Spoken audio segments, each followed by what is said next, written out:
在当今影视行业中，有一种评价听起来温和，甚至带着赞赏，他可以和任何人搭戏。这句话乍一听是对演员适应能力与亲和力的肯定，但如果仔细拆解，却隐藏着某种微妙的复杂情绪。谭松韵正是这类评价的代表人物之一。他不张扬，不极端，不抢戏，却总能稳定地完成角色。这种稳让他在不同题材、不同搭档之间自由切换。但问题也随之而来，当一个演员适配所有人，是否意味着他缺少一种不可替代的个人风格？谭松韵最鲜明的标签之一便是他的娃娃脸。这种天然的年轻感让他在青春剧、校园剧以及甜宠剧中如鱼得水。他的笑容不需要刻意修饰，就能传递出纯粹与温暖。然而，这种优势也逐渐变成一种限制。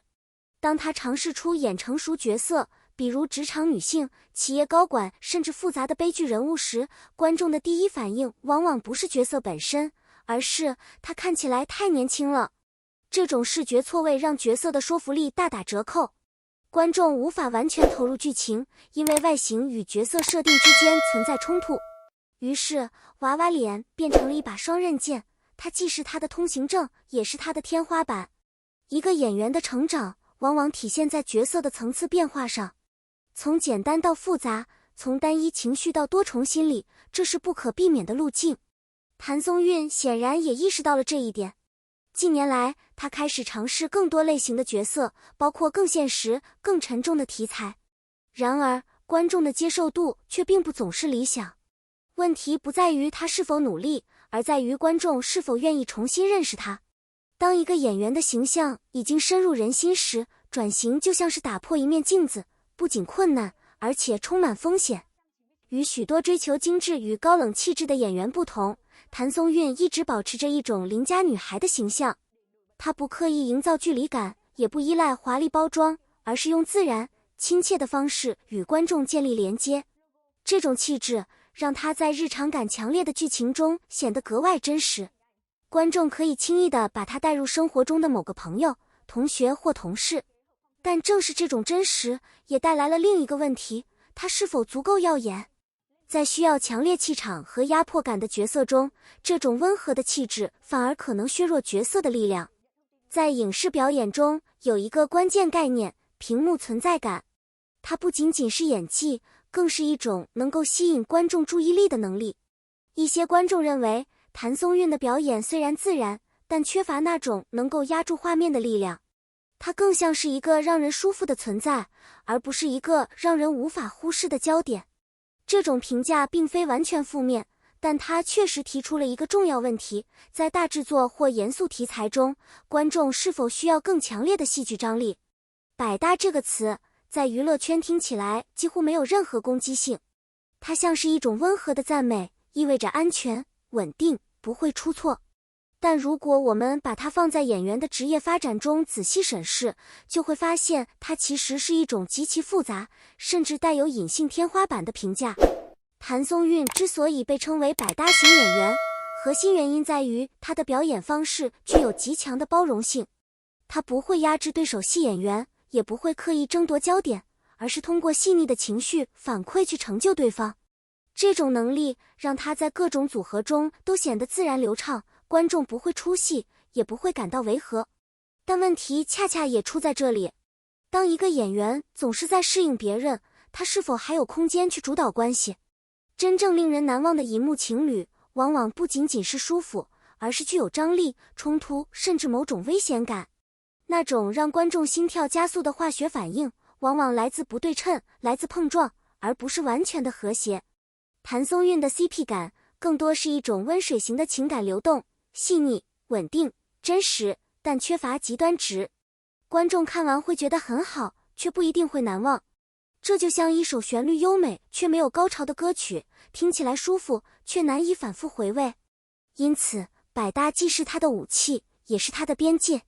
未来的关键在于它是否能打破这种均衡，去创造一次真正具有爆发力的情感连接，让观众不只是接受，而是彻底沉浸，甚至上瘾。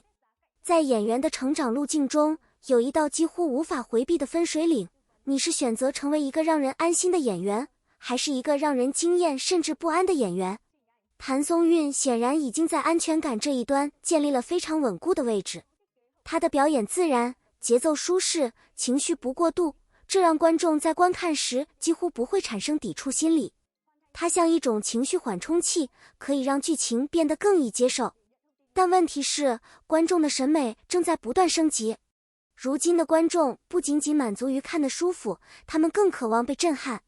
他们希望在某一刻被角色击中，被情绪撕裂，甚至被剧情冒犯。而这种体验往往来自于失控感，演员愿意突破自己的安全区，去尝试更极端、更复杂，甚至更不讨喜的角色。